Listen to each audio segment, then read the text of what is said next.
It was the summer of 1997.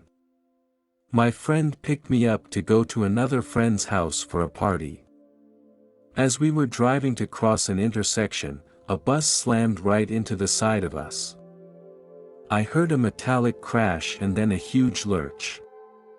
Suddenly, everything slowed down and it felt like a movie in slow motion. I could see the windshield shattering and it looked like frost on the glass. I looked out the window and I saw the concrete pile on the side of the road getting closer and closer to the car. I knew that I was going to die here today. When that thought came into my head, everything stopped. The sound disappeared and so did the bumpy feeling. I felt a man appear beside me. Although I couldn't see him, I could feel his presence. I felt him pick me up and I didn't feel scared then, I knew I was safe now. Suddenly, I started moving upward, very fast.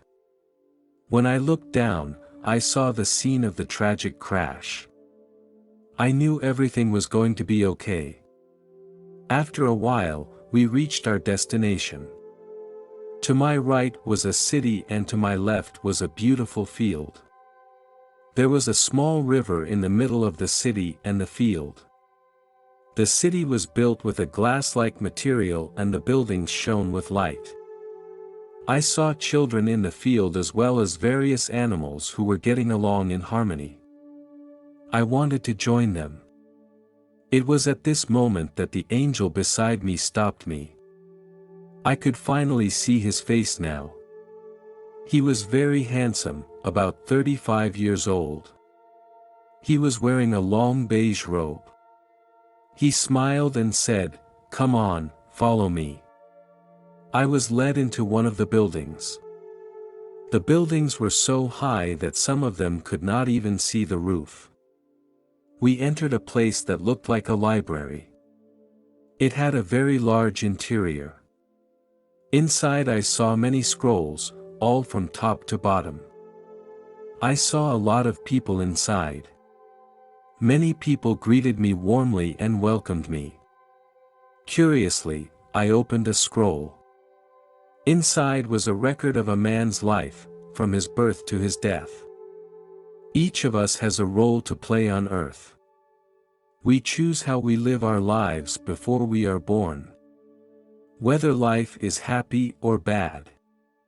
It doesn't really matter about that, because there is no good or bad. It's just the role you play. All lifestyles play an important role in our growth.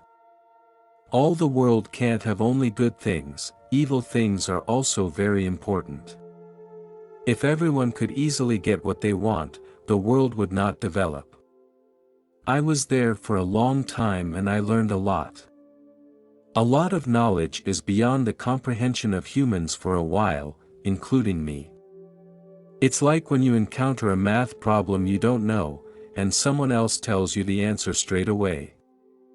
But you still can't understand how this answer is calculated. When the angel told me, I must go back, I was stunned. I wanted to stay. It turned out just as you'd expect, and I went back into a crowded body. When I woke up, I was lying in the hospital. A week later, I was out of the hospital. My friend stayed in the hospital for 2 months before leaving because he had broken his leg. Also, the angel told me that 1 minute on earth is equivalent to 10 years in heaven. Imagine if for every 10 minutes we spent on earth, we could spend 100 years in heaven. If one lives to be 100 years old, this number is amazing. I have read what others have shared online. Most of them believe that there is no time in heaven. I think this view is wrong. I think time in heaven just passes very slowly, so slow that you can't feel it. After listening to the first story, do you think the time to stay in heaven is determined by the lifespan of a person? Feel free to leave your thoughts in the comments section. Next is our second story of the day. When I was 6 years old, I had a near-death experience. Although many years have passed, I can remember the details of the experience as clearly as if it happened yesterday. It was a summer weekend and my mother took my brother and me camping in the mountains.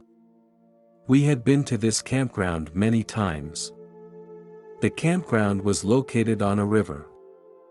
My mother was going to set up the tent first.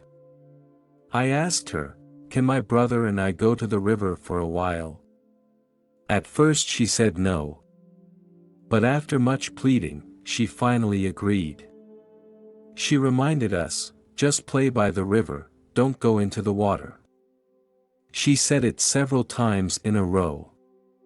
My brother and I kept walking along the river. After walking for a while, my brother stopped in his tracks. He said, "Look, there is a glowing thing in the water, it seems to be a gold coin." I reminded him, "Mom said not to go into the water." He said, "It's okay, the water here is very shallow." He just took a few steps and slipped and fell into the water. At that time I did not think so much, I jumped into the water to try to pull him. My eyes were wide and I was really scared. I tried to breathe, but I couldn't. The water got into my mouth and I couldn't get any air. I moved my arms and legs frantically. My body hit something in the water, and the thing hurt me so much.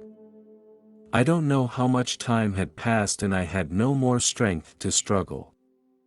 Then I fell to the bottom of the water. I couldn't see anything. I knew I was going to die. I prayed in my heart, "Please God save me."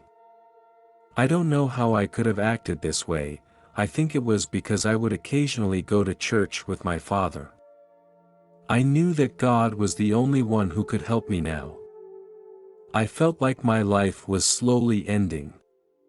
Suddenly, I heard a voice telling me, "Relax, everything will be okay." I felt someone pick me up. I knew it was a man, and he was very kind and gentle. We were floating in midair. I realized I wasn't dead yet. We were rising very fast. All my pain was gone, and I could breathe again. We were moving toward a light. As we approached the light engulfed me in an instant. It was brighter than the sun, but it wouldn't hurt my eyes. The angel I was with said, "Goodbye," and disappeared. I floated there for a while, and I didn't know what would happen next. I felt connected to everything here. Although I hadn't been to this place before, it felt so familiar to me again. I saw a man approaching me. When he came close enough, I felt love so strong that I can't describe these feelings in words. I was glad I wasn't really dead. But where was I? This angel told me, he was here to help me with my problems. He began to show me my past life. It was like I was watching a movie. My life was going backwards. I remember thinking, how bad can this be? I was just a 6-year-old kid. One of the images I saw was when I dropped an insect in my classmate's shoe. I could feel his pain. The angel didn't judge me and gave me a smile. I could see the result of everything I saw that it caused. I could feel my classmate's thoughts. He told his mother about it. I could feel her pain too. Believe me, it was a really bad feeling. What was shown was not all bad, I saw a different scene. It was a rainy day and one of my classmates didn't have an umbrella with him. So I lent him my umbrella. I could feel his happiness. The angel told me, "These are the things that really matter, these are the things that make the world a better place." The movie continues to rewind. I saw me as a baby when I was still in my mother's womb. I looked just a little bit bigger than a fist. Many women now have abortions. They don't understand that God gave them this child for a reason. She was chosen by that child. Then the movie ended. All my questions were answered in a flash. I began to miss my life. I began to miss my mother. I shuddered to think of her reaction when she learned of her son's death. I could feel her pain. The angel also told me, "You really can't stay even now, because you still have many tasks left to accomplish. Your life has just begun. The only thing I want now is to go back to my mom. I want to play soccer with my friends, and I want to be hugged by my mom. And the things that make me happy." I also realized for the first time how beautiful and fragile the earth is. I could feel the breath of the earth. I saw light around everything that was alive. I don't know why, but the angel told me, "Don't tell anyone, time will tell." I said, "Why?" The angel did not answer me. Suddenly, I felt a lurch in my soul. I was back in my own body. The angel pushed me out of the water. I finally saw the beautiful blue sky. And I could breathe again. Then I realized, where is my brother? I looked to my left and he came out of the water with me. Tears came to my eyes when I thought about it. God was so good to us. I saw many adults rushing to us. Some were crying, some were laughing. One man was there yelling, "I found them, they are alive." A few minutes later, the police arrived as well. One of the policemen said, "This can't be them. They couldn't have survived underwater for half an hour." The medical staff present agreed with him. I tried to tell everyone what was happening, but I couldn't speak.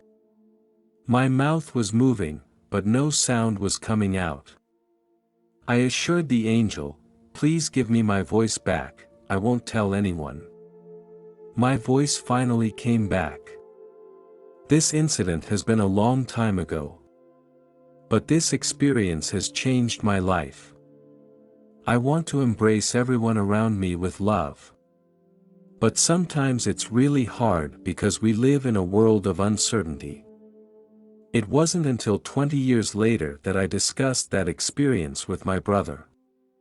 He told me, "We were all drowned and an angel saved us."